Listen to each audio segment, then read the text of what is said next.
All right, we're live. We're ready to rock. Okay. Hi, everybody. Good chatting with everyone today. Lucky to have Stephanie Gubiotti with us today from Fire, and I think this is an exciting conversation to talk about from a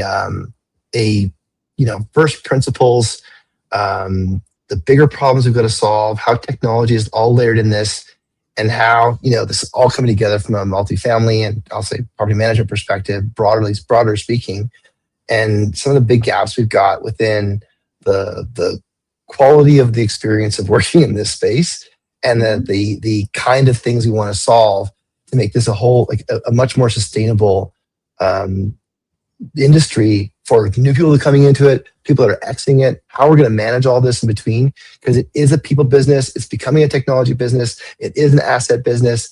All these things are tugging at our ability to deliver the promise that we're making to residents and clients and owners and ourselves. And so all of these things are kind of coming to a grips in terms of the way we're delivering these things. Now, the challenge that we're feeling right now is that it's kind of like everybody's problem, but no one's problem, except for what we're seeing right now with what Stephanie's driving with her team at Fire. So, that's my preamble, my entry point. Hopefully that hooks you up the conversation. Thank you for everyone for joining us today. If you have any comments throughout, obviously put them in the chat window. We'll get that. And if you're listening to this later on the post live, then add any comments within the LinkedIn event. We'll get notifications of those. We can jump on that.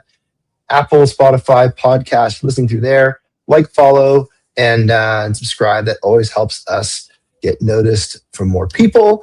And as always, this is brought to you by IRCX. IRCX is a remote inspection and maintenance software platform for property managers, so you can know before you go and understand the possibilities that's available by being able to activate remote management, remote maintenance, including on-site and self-guided inspections. So we'll get started right away. Stephanie, a little bit about yourself. What's a problem that you solve, and what are you guys seeking to achieve with Fire? It's exciting to talk about. I'm so excited to be here with you today. My name is Stephanie. Awesome. I'm an advisor for Fire. I started my career early as a leasing associate, worked my way up through the industry across operations and technology, across multiple well-respected real estate investment firms. And I am now serving as an advisor to Fire, which is the Foundation for Innovation in Real Estate. And I'm super excited to be here today talking about what we do. We solve a lot of problems in this space. We handle multiple different divisions. What I'm most focused on right now is our Emerging Manager Tech Council, where we have a group of around 650,000 units for multifamily in that group, where we have people who are maybe smaller portfolios and they're looking to grow and scale. So I lead that group. And we also have within that, not only multifamily, we have hospitality, so we have hotels, we have commercial, retail, and we're getting medical involved as well too. So having all of those different areas in the built world, because our concept is that we will have resources to help people. So we are a 501c3. We are fully registered as a nonprofit, and we do other areas as well. So the Emerging Manager Tech Council is how we kind of play in the sandbox, get technology moving along faster. Speed to decision is very important to us. We also have 4 therapists or coaches, depending on their certifications, that we have available. And that's for founders in the space, because it is really hard in, especially the prop tech space. Being a founder is very lonely. And we found that the barrier to kind of getting into this industry is pretty hard. So the problem that we're solving is getting people resources, connections in a way that is under the nonprofit umbrella, where we aren't taking advantage of others who are trying to learn this industry and advance technology. So it's interesting here. So you talk about the units and the different verticals within property management. Are those, and the emerging managers like business, those are active property managers, right? So you have that. And then there's the element of the prop tech piece of bringing that together, so that you have the commingling of the people who have the demand for a problem, the property managers, and the people that are seeking to solve it, the prop tech side of things. And then, God willing, they come together have conversations, and those conversations are productive for both sides about what's possible to solve from a property management perspective and what I should be solving from a prop tech perspective. Does that sound about right? Yeah, exactly. And then before that, you were with Retsy. Now, is this emerging leaders part of the Retsy side of things, or a spinoff, or how'd that come Yeah, from? so Retsy is the Real Estate Technology Transformation Center. I'm still a chair for the Emerging Leaders Program, so I do also still do that. Mhm, Retsy is an affiliate of National Multifamily Housing Council. And what mhm, I do with Retsy is I chair the 40 and under group. That is a group of us where we have people from all over industry, not just specific to multifamily. And mhm. what I do is help them create connections within the Retsy framework. We do get-togethers periodically, but that is separate from FIRE. FIRE is a separate nonprofit. Mhm. But the about you, the person, you've got these different sort of like legs of the stool in terms of what you're trying to achieve for your personal mission, because it's beyond fire Mhm. and includes parts of Retsy and then the other things that you're doing as well, right? Is that like my first call? Yeah, totally. I'm doing And lots so, of different things. I advise a few prop tech companies. I'm on boards for a couple of companies, and I'm really enjoying being able to do all facets of the industry. I find that to be very valuable.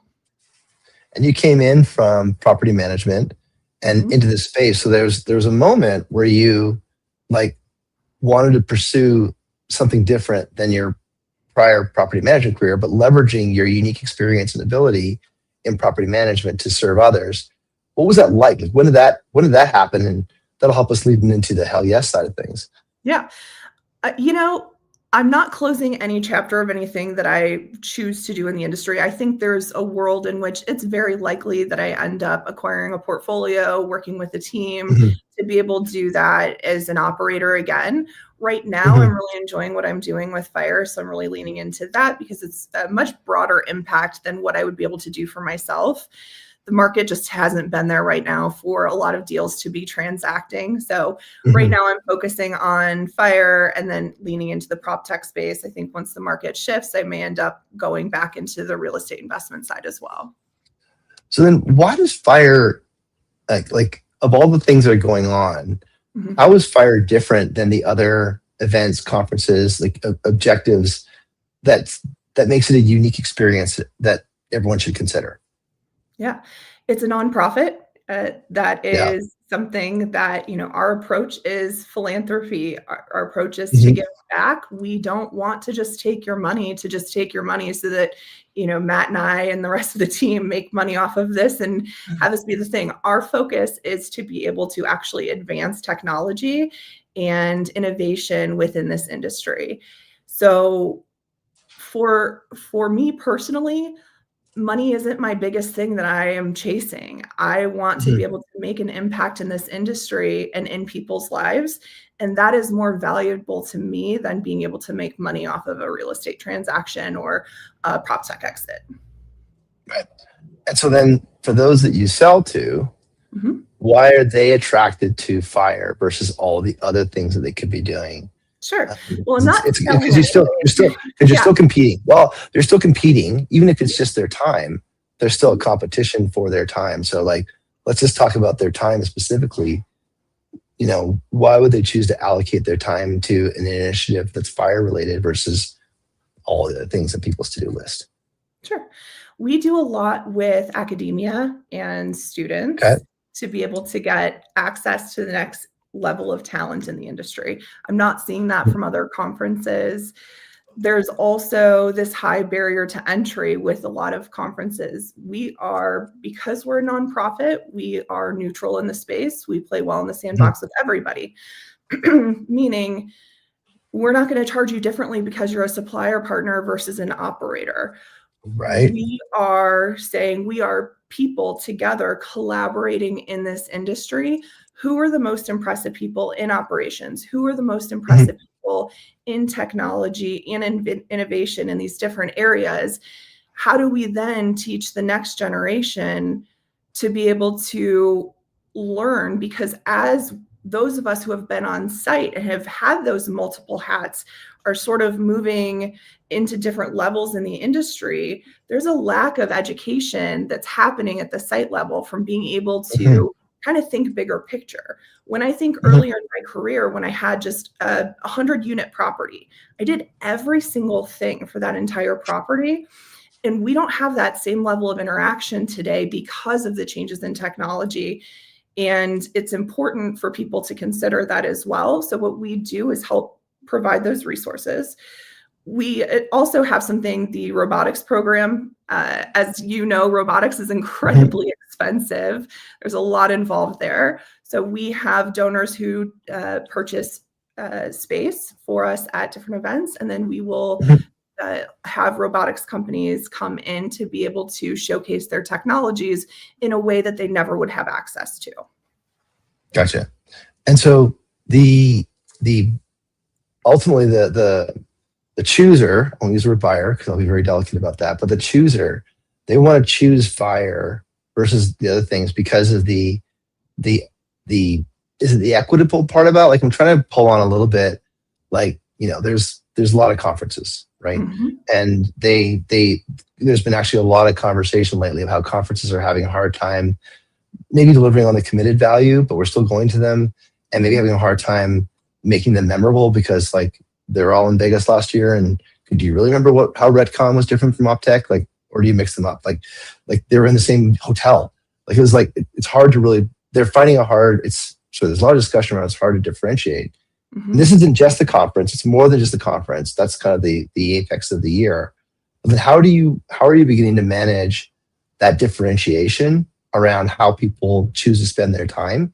And number one, and then ultimately, why are they choosing to be a part of fire? Like, what are they trying to solve internally? Like, as an example, you talked about the emerging managers that don't have line of sight into the everything that happens in a property.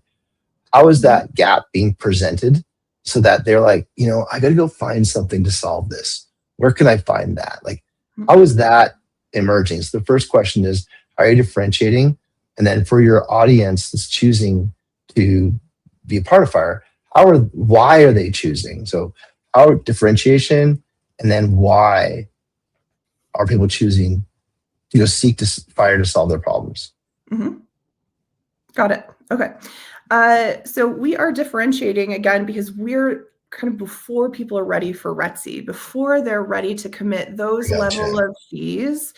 And because some of those fees can add up, especially, there are Mhm. startup tracks and things like that. But when you're trying to break into this space, there isn't something that serves as a nonprofit that is able to give people resources and give them good advice and guidance through this industry and Mhm. space. Many of us have Mhm. made decisions or seen other companies make decisions that they wish that they hadn't, and then the startup fails. Mhm. Our goal is to have startups be successful if they're Mhm. ready to be successful and to actually be able to work together collaboratively. We have the academia program, which others are not doing, going to campuses, being able to work with students, at least not that I'm aware of. And Mhm. again, we play well with everybody. It's not a like you shouldn't do conferences. We're supportive of them. We get complimentary Sure. tickets for our group. And a lot of times, what we do is, especially for our emerging managers who maybe don't have the money to Mhm. spend on going to some of these events, we'll get them free tickets, we'll give them comp Mhm. passes. Um, we also connect them with a group of LPs if they're looking to raise and they need some resources. We work with Thesis Driven. I'm not sure if you know Brad and Paul over there. Brad, Yeah, yeah. they give towards our emerging managers program. Mark Chrisman, he donates towards our program. So, those types of things where we have resources that people are willing to donate to our group that they wouldn't even know about in the first place. So I think that's probably the big differentiator is we can help you with things that you probably don't even know that you need help with and prevent you Right. from making mistakes that we have seen people make because within our group and our ecosystem we probably know somebody who has gone through what it is that you're going through and can likely help you connect with them. We also have a job board, which is something that I'm particularly proud of as well. We bring together jobs within the real estate and the prop tech space to help others get jobs. And people are choosing us because they want a way to give back. They want to be able to be involved. A lot of philanthropic efforts that are happening within this space require people to physically sometimes go somewhere where this can physically come. We have Fire Summit. It's invite only. It's super exclusive for executives. We do have that as our, it's not a conference though. There's no sales pitches. It's off the record, none of that. We are not trying to sell you anything. In fact, we are trying to advance our industry. And other ways that companies are looking to give back are perhaps creating internships for people, for our students with our intercollegiate prop tech club. Other things that they're choosing to do is donate towards our mental health program and become a naming sponsor for that. It depends really on what people are most interested in across the organization, but we do have the ability to work with them of exactly where you want your dollars to go to and how we frame that and how we shape this, because we don't want it to be, you know, Matt and Stephanie's thing. This is something that is all of ours for the industry. And, you know, we see ourselves as stewards of being able to help people grow and advance. And I think that that is a huge differentiator in the space. And we need more people who understand operationally and in the technology space to be able to help and grow the industry and advance it together. So, you know, I think what I'm hearing is that, like, for starters, completely agree, like career paths and like that development route is very murky no matter what role you're in within property management. It used to be fairly predictable. I'll say that probably the best worst defined, if I can put it that way, was like the leasing to APM to PM to, you know, regional asset, whatever, that path. Operational didn't really have a career path at all from a maintenance perspective. It's kind of like to and turn out. Very, you know, that's changing because of the centralization motion, because there now is a corporate function for facilities and leasing and assets, and asset management, sorry. Terms become a big business. And so there's a lot of people that are kind of focusing on that from a centralized function. So there's kind of like progression in there. So totally see the gap and live the gap on the grow and advance piece. And what I'm hearing is that in the grow and advance piece, and this is kind of special, is that, you know, in order to do that growth and advance, is that intersection of technology that can be used to lever up your role within an organization, so you can move up through and understand what that looks and feels like, so that you kind of get out of the auger of your day to day. Like instead of just like moving something from whatever PMS 1 to PMS 2 to PMS 3, especially if you're a fee manager that has like multiple PMSs they got to deal with, multiple systems, a budgeting system. We had Brian from Visibly on last week talking about how budgeting is detached from all this stuff, and like all these different things to learn about technology alternatives that are out there rather than just put in your plate, and have that conversation of making life better. That makes perfect sense. Now, I also love what you talked about in terms of like the making the network available, because right now it's kind of, to your point, it feels out of reach for a lot of people because of the pricing of it all and what that means. And so that's a valuable piece to it. Now, in from a not-for-profit side of things, you obviously, it's kind of like a marketplace. You've got those that you serve, and then you have the donors that come in. So why do the donors donate to Fire versus other places they can put their money to? Great question. A great way to think about what we do is that we are essentially somebody's outsourced chief innovation officer, your head of innovation. Okay. So you're not needing to spend the money on that particular role within your organization and having that level of turnover. What we're able to do, because we have access and resources, is to be able to connect people across all of those areas. You won't really need a full-time role if you're strategic enough and we're able to pair together. there's a Right. lot of people who are choosing to donate with us versus other places. Like I mentioned, because you don't have to physically get people somewhere, you don't have to spend Mhm. more money to get involved with what it is that we're doing. The other thing is that they then have access to the next level of talent in the industry, Mhm. which, Mhm. as we have previously discussed, talent is something that is so hard to come by in this industry and so rare. And when we Yeah. have those great up and coming people, we really want to grow and nurture them. Uh, and I think it comes down to, you know, we want people who think like us and people who want to give back. And Mhm. I can certainly speak for myself. I wouldn't be here in my career if I didn't have leaders along the way who were very giving and who, Right. really showed that level of philanthropy, giving back, and how critical that is to a company culture. Mhm. It comes down to, yes, it's great if you want to donate to your local animal shelter. It's great if you want to donate to Red Cross. Love those things. Mhm. This is specific to what it is that we are doing in the industry to advance the built world and to be able to bring people together. Because if you want to be successful in the real estate space, you're going to need community. Because at the Yeah. end of the day, the real estate space is communities over and over and over again across the world. Right. Right.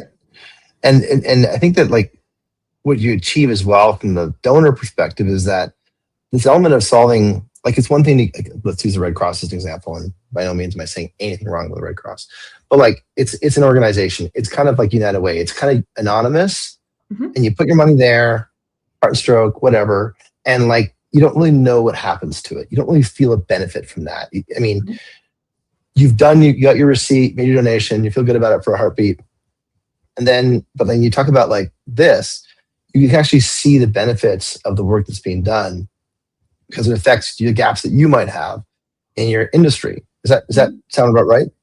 Totally. And there's, other ways that people can get involved. Something that I would really like to see is, if specifically in the maintenance side, there is a lot of skill gap in what we have kind of coming in.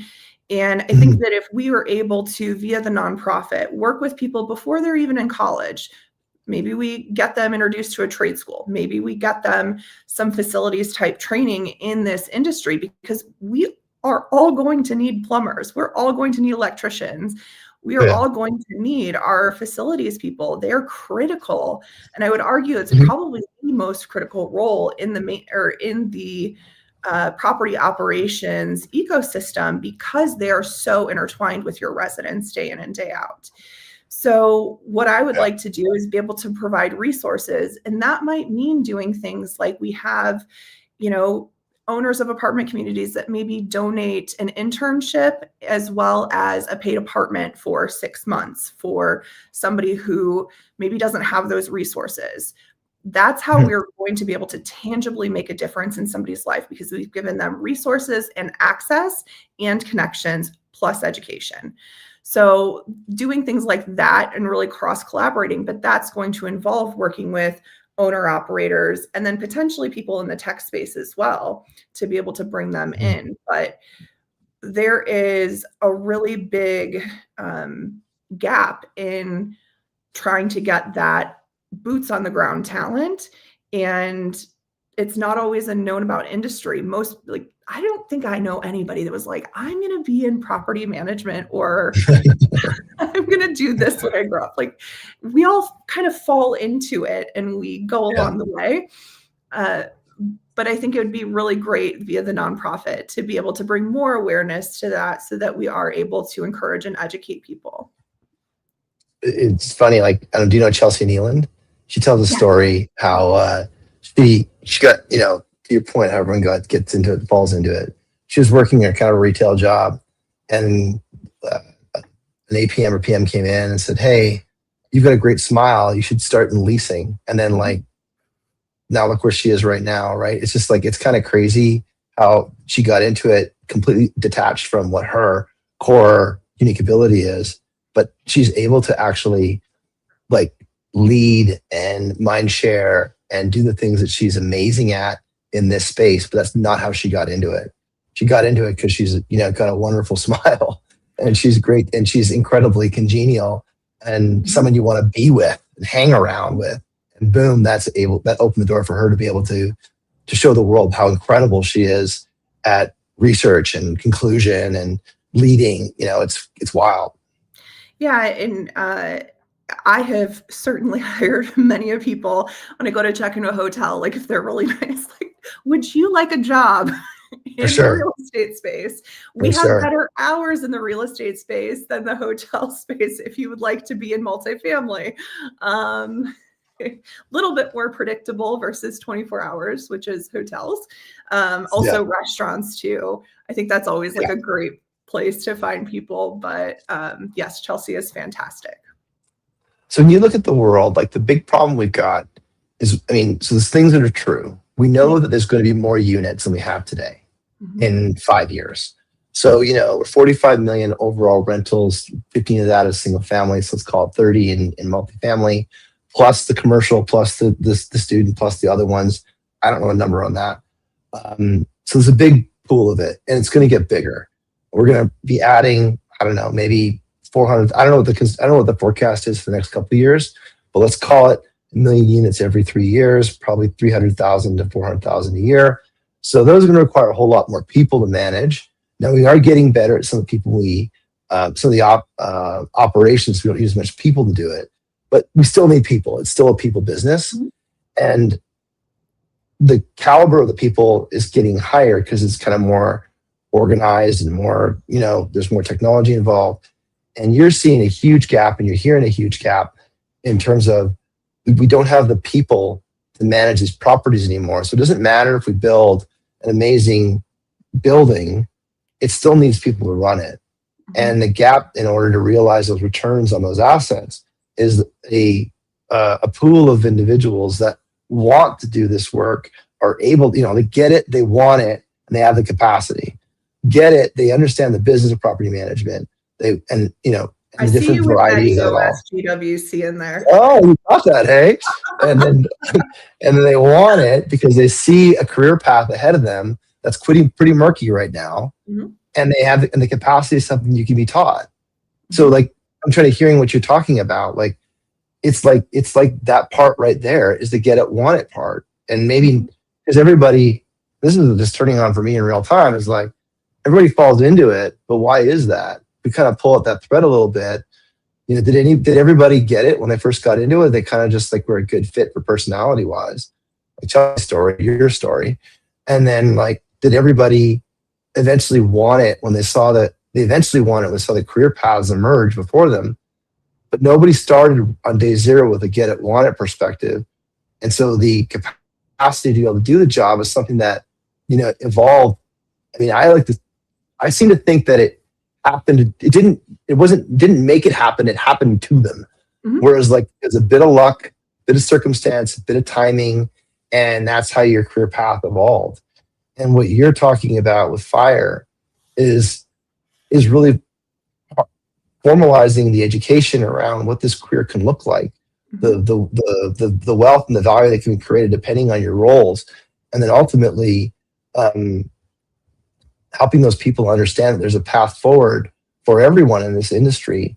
Mhm. Because ultimately, if we don't fill this gap, that's kind of the question I go to you: is it what happens if we don't fill the gap for emerging leaders? I think that if we don't fill the gap for emerging leaders, people will spend a lot of money being frustrated in the space because they're not able to.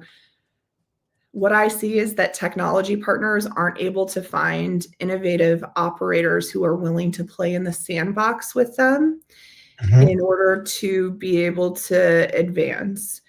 mhm, Um, I also see that uh, there's a real gap because what you're selling to within 500 units versus 300,000 units, it's very, very, very, very different.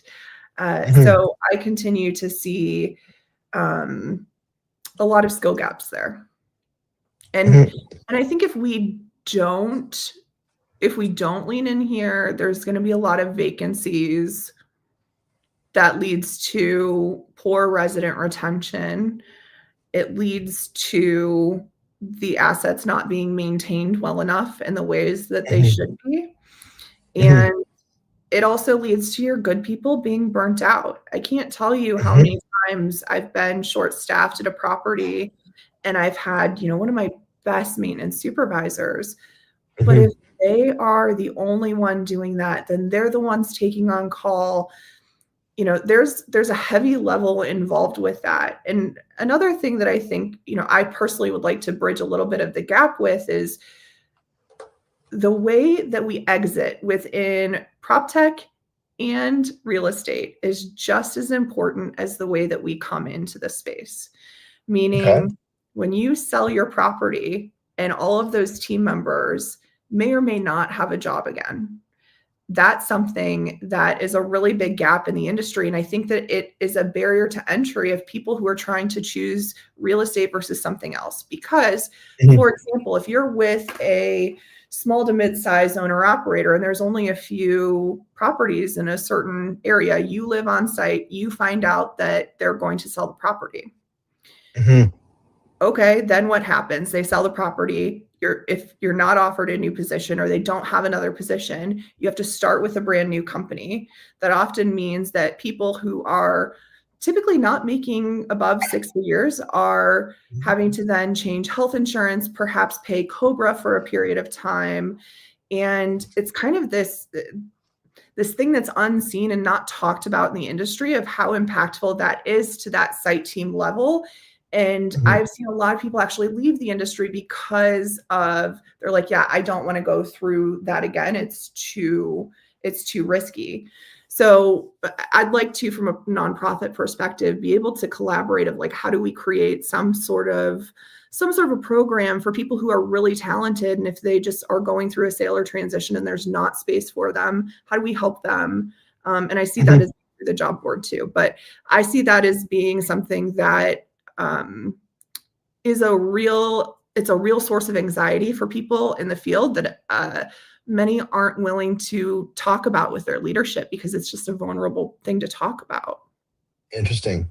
Do you find that, so if I think about the people that you serve, is the target, I'll call it -2, meaning 2 years before they apply for their first job, and then the next 5 years? Like, is that kind of like where you feel like the gap is the greatest? I think there's a lot of gaps. I think if we start looking at maybe the NMHC top 50, we want to focus Mhm. there. What I see as speed to decision is the skill gap in those larger firms of being able to have an organized way to efficiently move technology in and out. Mhm. And so I think that's that side of the skill gap. Yes, there's the skill gap of, and what we're training for is coming into the industry. It's also being able to help people cross collaborate and getting them Mhm. those resources. Because again, you kind of just don't know what you don't know. And I'm sure you feel the same way. This is such a big industry. And yes, it's like 1 to 2 degrees of separation. It's rare to Sure. kind of Totally. not know somebody. Um, but I think that the more that we're moving forward with technology, the more that we need to lean into these connections. And I think that that's the gap that we kind of bridge is we Mhm. aren't just one event, we aren't just one thing, we exist all year round and we have multiple layers. So when you talk about resources, like what kind of resources are they? Like is it, what is, like, can you give me an example of if you've got somebody who's an emerging manager and they want to activate on a resource, what's that Mhm. resource look and feel like? Is it a coach? Is it materials? Is it a course? Is it a presentation? Is it like, I don't Yeah. know, other It things? really depends on a couple of different things. It depends on what it is Sure. that they're looking for. Because what I try to do, Matt and I both, we try to work with people and say, okay, what are your goals? What are you trying to do? And kind of create a custom plan for how we can support that particular team. So it may be that they want to grow their brand awareness. Great, we'll get you on stage with us at Mhm. conferences and events and something that, would be great for you to speak about. We will get you discount codes or free things to certain events that you may not have the funds to pay for. We will get you connected with LPs or perhaps some GPs to raise money. I will spend time with them. Matt will spend time with them. I mean, we cross collaborate, and then we also, you came from outside the industry, so I'd love to know what your first experience was at like an event, but I can't imagine kind of coming from the outside of coming into it. And so I try to think of it from that perspective of how overwhelming it is to go to a conference with 3,000 people and you don't know really anybody. And I'm happy to take people around, make introductions, and help them kind of bridge those gaps. So it's a lot of soft things as well as tangible as well. And I think the more that we have donors, again, the more that we're able to grow and expand that. And I think, people who are interested in donating will have other ideas that we've never thought about in ways to give back. Yeah. I mean, it is an interesting industry to kind of get into. And admittedly, the reason this whole show started was because I didn't know the industry. And so this is a bit, for everyone that's an audience member, they know that I'm learning this in real time in front of everybody else. This is a bit courageous, maybe a bit foolish at the same time. But the reason is that I got lucky. So my whole introduction to property management, I was at South by Southwest by chance, and I ran into a gal named Amy Povada. And Amy runs the U.S. Prop Tech Council, and she just founded it, months prior. So I said, well, hey, I can help you there. I'm good at this stuff. And then Amy introduced me to Chris Kimbrough shortly thereafter. And then Chris introduced me to a whole bunch of other folks. And so it was this progression. And then from there, I ran into Amy. Amy's out of Austin. So then I was back in Austin again for a conference and literally just showed up and hung out at the bar because I didn't even know what to do and just talk to people. So talking to people all the time helped me kind of iterate on, who cares about this problem and who doesn't care about this problem. Then got lucky. So where I've had a lot of luck is I'm not afraid to put myself forward, not afraid to kind of enter a conversation and disclose that I don't know what I'm talking about. And then the third part is I've been really lucky with some of the people that I've connected with. And randomly, I've had incredible connections with some very good people that have become very good friends of mine. Adrian Danilla, Tony Souza, great friends of mine. Just the list goes on and on and on in terms of people that have voluntarily offered to help. So I think what's interesting about the gap that you're closing is that there are people in this industry that actually want to help other people. I've never been in an industry with such response to, I don't understand this problem, and then a willingness to show me how that problem is solved. That's been outstanding. I've learned so much in the last 2 years by engaging with folks and constantly seeking to engage and learn at a higher level. Like we just had folks on yesterday on the show from a debt perspective, Darren Gruner from an SFR side of things, from a debt side of things, because then I can start piecing together all the different parts of this whole industry, bringing my understanding of how this whole thing comes together, and being able to form from my opinion, my way of learning of it all, like starting at operations, expanding into leasing, having an understanding. Ian Bingham, another guy who's helped me out, having an understanding in multifamily, and then having an understanding of how SFR BTR is different, and then understanding the differences between owner operators and fee managers. Cole comes help me out with that. And so just being able to kind of double click on the different nuances of it all, because we'd like to lump it all into one big industry, property management, but student is different from high rise is different than low rise, luxury is different than everything, affordable is totally different, got different rules to it. And then you get into military, you get into workforce, and then you get into development, and all those different parts, they're all different, but it's all like one big huge box. And you feel vulnerable when you have those conversations at first. So you got to kind of keep those conversations really, I wouldn't say exploratory, not guarded, but exploratory, seeking to understand. And then you can begin to form your opinion on what needs to be done. So my journey, I need to close a gap because I sell software, but you're helping out. You're kind of formalizing that same journey that I did on my own with the help of a band of people, right? And had resources to be able to do that. And, I closed my own gap, but closing, I don't think we'll ever close. I'm closing my own gap. But at the same time, you're helping formalize that for people that are coming into the industry that are working a day job and maybe on a site level and do not understand the overall business of their business. Because like if they're working for an owner operator or even a REIT, it's a different business than if you're working for a fee manager. Like the NOI drivers for a REIT are different than an owner operator. And then a fee manager, by the way, they don't make NOI, they deliver NOI, right? So delivering NOI is different than making NOI. And you got to know that that's different because they're going to have different buying motivations and they're going to have different gaps in their organizations because their drivers are different. And so like understanding those drivers, and then of course it gets into the balance sheet part of the business, which is a different animal as well, but all falls into the same business. And so like that, and one thing that that I'm not able to do it because I don't have the background or the credibility, but like in order for this industry as a whole to become, to your point earlier about maintenance and site level people, but in order for this industry to be sustainable in the long run, we have to begin to educate a level of financial literacy around the business that they're in at the site level.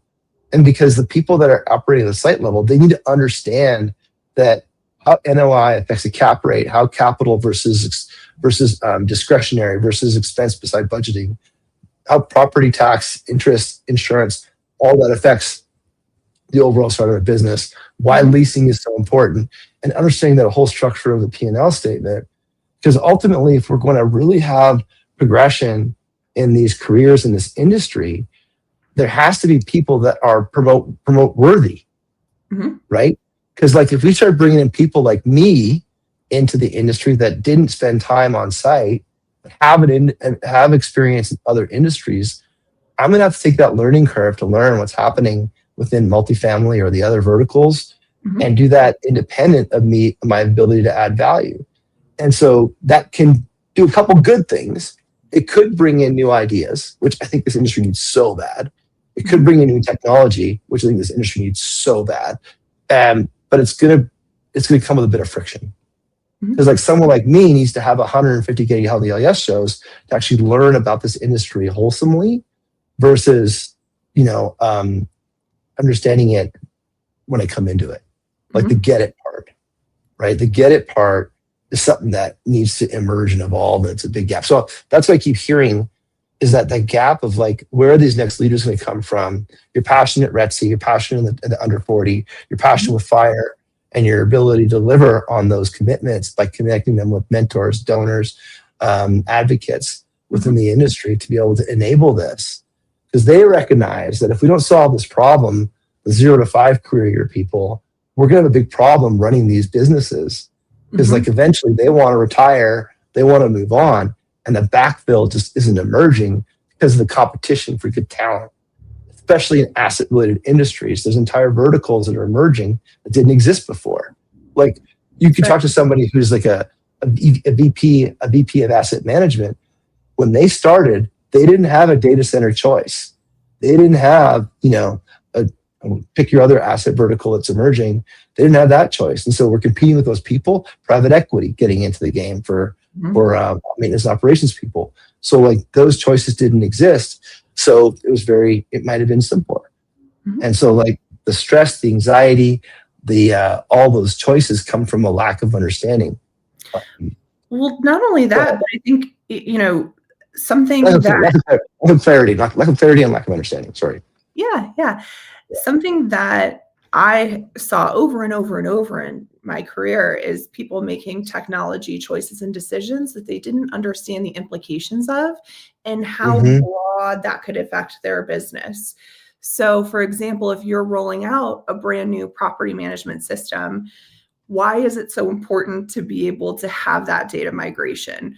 Do you know about lease documents and merge fields? And do you understand that if you're implementing a new CRM, that needs to talk to if you're using revenue management and how that's going to show up on your websites. How is that going to interact with your AI bot?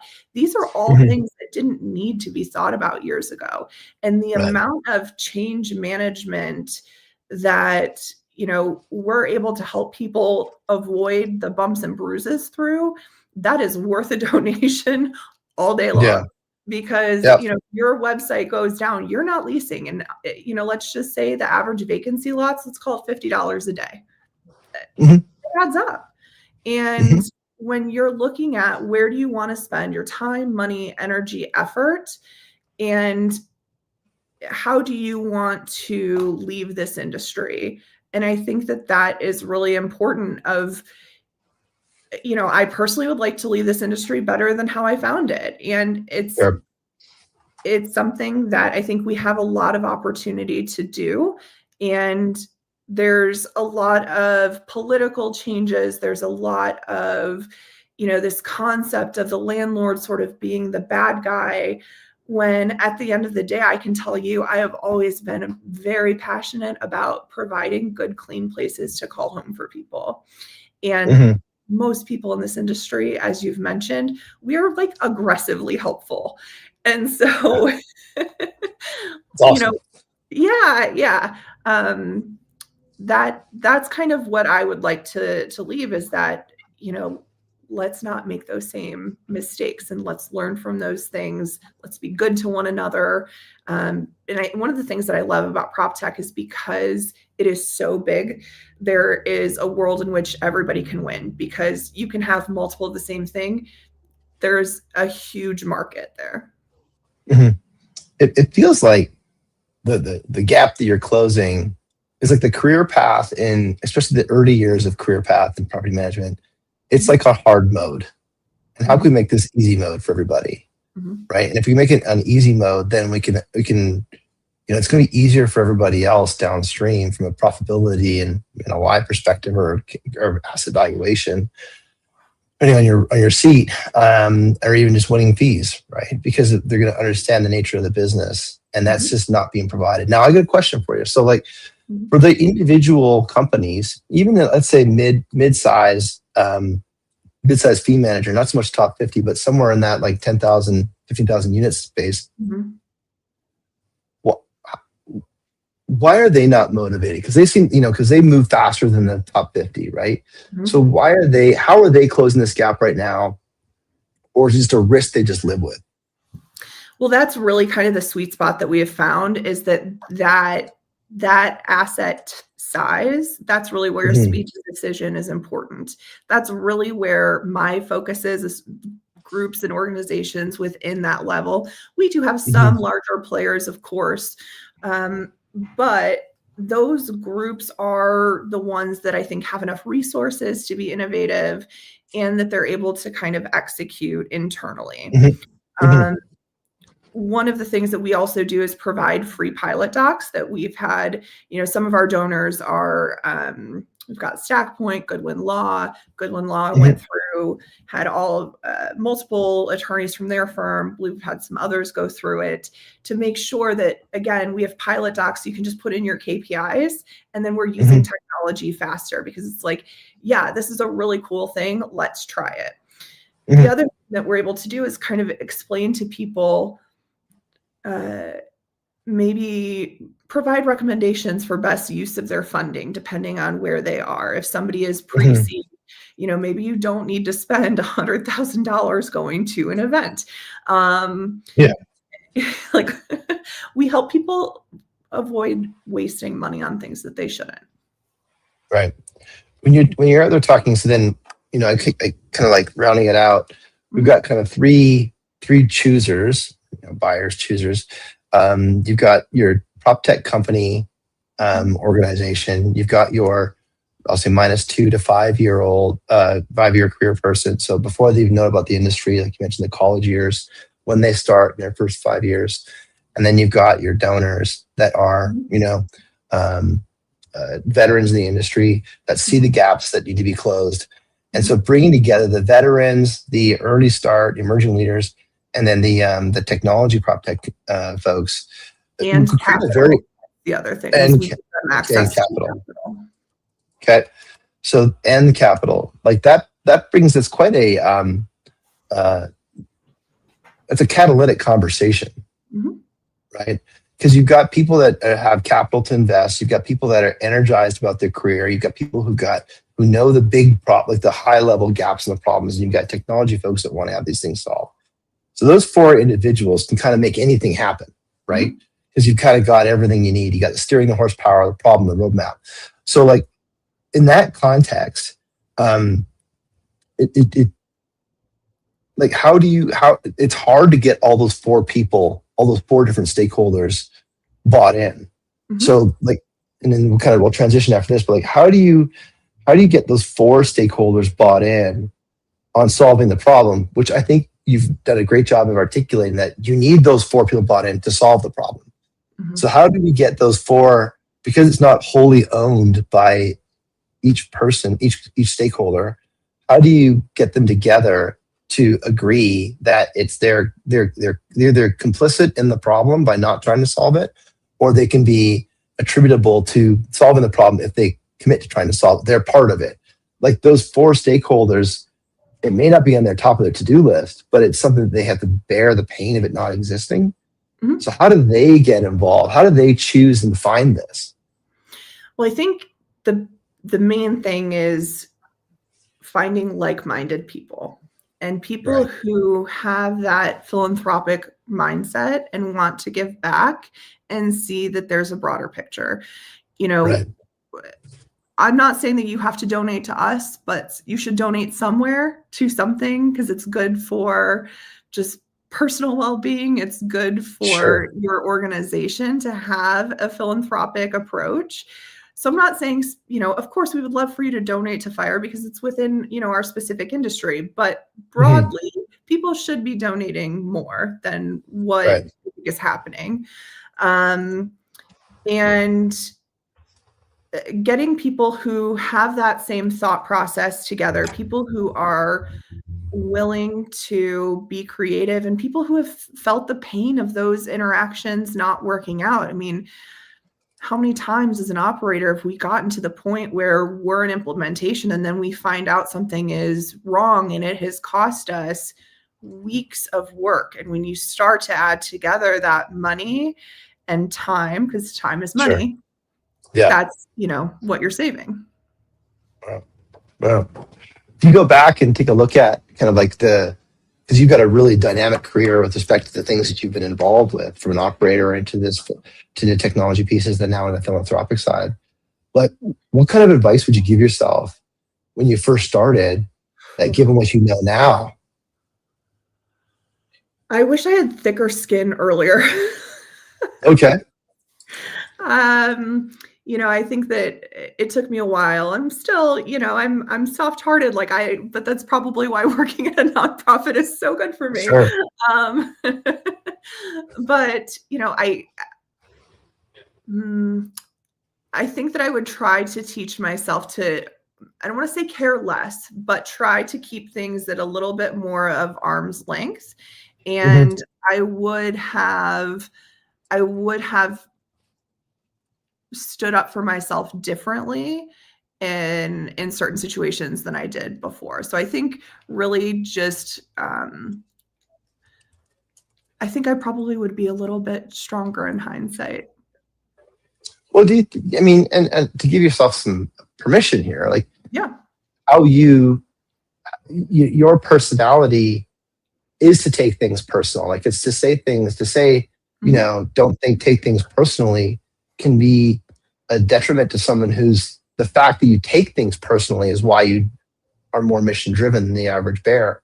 And so that's kind of like, maybe there's a filter on it, and to not take things so personally, but take all things personal. Like, it's kind of a weird thing to kind of coach on. Yeah. Because there are some things you got to shake off, Taylor Swift. But there are some things you got to act on, right? You got to make sure that you actually, you care. You can't care about everything, but you got to care about something. And I care a lot. You care a lot, right? Like you're like Your all hair. RPMs. They're all RPMs. So it's like it's something that is like it's important to understand, I guess, the things you got to care about. Mhm. Because like otherwise there's really no point in getting up in the morning. Yeah. You got to care about something. Mhm. And so like those things have to give permission to yourself, to oneself, to allow those things to change. Because like Mhm. they're going to ebb and flow throughout your life. And that's called life. That's the journey. If you Mhm. don't pursue life like it's a journey, you'll find it's kind of boring. And that's something that's quite exciting and why I love the question, because like your advice to yourself to have thicker skin could also be why you're so good right now at what you're doing. And so Yeah. it's remarkable how our career begins to shape itself and reflect what we're best at in the Mhm. world. And that's kind of like, I don't know, it's something that I'm also, seeking to understand more about myself, is that what's my unique ability? What am I best in the world at? Because it's not entirely clear to me, even this deep into my career. But it's an adventure and a journey that is worth playing. Mhm. Like there is no game over in my life. It is just, let's go figure out the next puzzle. Let's go figure out the next thing. Because I'm finding that throughout my journey, I'm learning more about myself that I didn't know before. Mhm. And that is actually making it easier to sleep at night, but easier to actually understand why I do the things that I do. Mhm. And that brings peace into what you're talking about earlier about anxiety, lowers my anxiety level and and I'll say better frames my understanding of kind of the things that I'm able to do. Mhm. So it makes for some exciting times when you think about advice about thicker skin. If you turn that around and say, what's the opposite of that? You probably didn't want that either, It's true. right? Because you wouldn't be where you are today. So that's exciting to hear you say that, because it is a vulnerable moment to say that out loud. And my counter Especially is on the that, live. yeah, my counter to that is that, you might not be where you are today if you had a Mhm. thicker skin. And Sure. so it's persistence and resilience through those things that get to where you are today. That's Mhm. exciting, right? Is the opportunity to be able to understand your level of vulnerability and your willingness to do it, because it's not everybody's willing to go there. Well, and I That do helps you think learn more that from other people. yeah, I mean, I think that I have this ability to really sit with people when they're going through hard things too, and be able to connect with them in Mhm. a way that not a lot of people can. Yeah. And I've been able to build some really meaningful relationships because of that. Yeah. Because you go more in than the average person. Yeah. Yeah. So there you go. There you go. Who should we have on next on the show? Ooh. The toughest question of the session. Have you had Matt on yet? No. No, I don't know Matt. Okay, Matt Knight. I work with him Yeah. at Fire. You should definitely know him. He's fantastic. Okay. Have We'll you connect. had anybody from 100 on before? No, yeah, we had just before the Lucas or break, Kara? we had Lucas. Okay. What Yeah. about Kira? Have you had anybody on I from like them? Kira. No, not even Kira. Joe D. Ray. Jody Ray. I just saw him on my feed the other day. Yeah, I'll reach out to him. he is in my emerging leaders group with Retzi. I'll reach out to him. Someone else had mentioned him a while back. I think I reached out to him, but just, who knows? I'll ping him. We'll tag him on the show. So Matt Knight, Jody Ray, you're going to get tagged in the show and we'll follow up with you there. Yeah, and I'll look through for anybody who's listening to this in the Retzi Emerging Leaders program. If you would like an intro, I'm happy to make an intro to Guillermo. So this is the type of stuff that I do, is like somebody who maybe wants to do those things in their career, learn these new ways. Maybe they've never done a podcast before. I'll work with them to have that connection. And obviously Joe and Matt have done podcasts before, but if somebody hasn't, what I'll do is like help prep them in advance and kind of hype them up and be their cheerleader in their career. That's outstanding. Well, love to hear your passion for this emerging leader. Certainly it's a gap that's got to, if it doesn't close, we're a real problem, right? Because we're not going to parachute in folks with all of a sudden that kind of operating experience. This particularly as it relates to the business and to know where the business is going, you have to know where the business was. And so that's helpful to understand the context of what's possible within this industry. Thank you so much for your time. I think that your advice to yourself about thicker skin is valuable to kind of sit in for a bit and think about the implications of what if you didn't, you know. Yeah. I certainly the work that you're doing right now that is filling your cup is a function of something that you're deeply personal about, and ultimately, if you're not doing things we personally care about, like it's an exhausting day, you know. And so it's thrilling to hear how you're so excited about this and all the work you're doing with FIRE. And so, the best way to get a hold of you about FIRE, the conference or the organization, is through how? My email at FIRE, Stephanie@innovatere.org. All right, and FIRE stands for Foundation for Innovation in Real Estate. Wonderful. Our email or our website is innovatere.org. Very good. Cool. Thank you very much. Thanks for your time. Next week. Oh yeah, right. Go find you at the bottom of the. It's at Cosmopolitan, right? Aria. Okay. So everyone meet at the bottom of the escalators. That's where everyone meets. Yes. A little bar on the right side, bottom of the right side of the escalators, so you can see you there. We have specific conference bars for each one. Oh, good. Yeah, if you go and say meet you at the food court upstairs, forget it. That's insanity. You're not going to get anywhere. You got to go lobby bar. Lobby bar. All right. Well, thanks everyone for taking the time today. Again, if you're listening to the podcast, like, subscribe, follow. It always makes it easier to find. If you're listening on the live on LinkedIn or through the shorts, so if you get any questions or comments, throw them in the thread. We'll get pinged and notified on that and jump on. Thank you, Stephanie, so much for all the work that you're doing to kind of close that gap on these emerging leaders, create a career for people, you know, add sustainability to this business, and then of course introducing the technology people in that conversation so we make a better business for everybody. Thanks everyone for listening today. This was awesome, a super enlightening conversation. Thank you very much. Enjoy the rest of your day, everyone. Take care. Thank you. And we're done. Thanks a lot. That was awesome.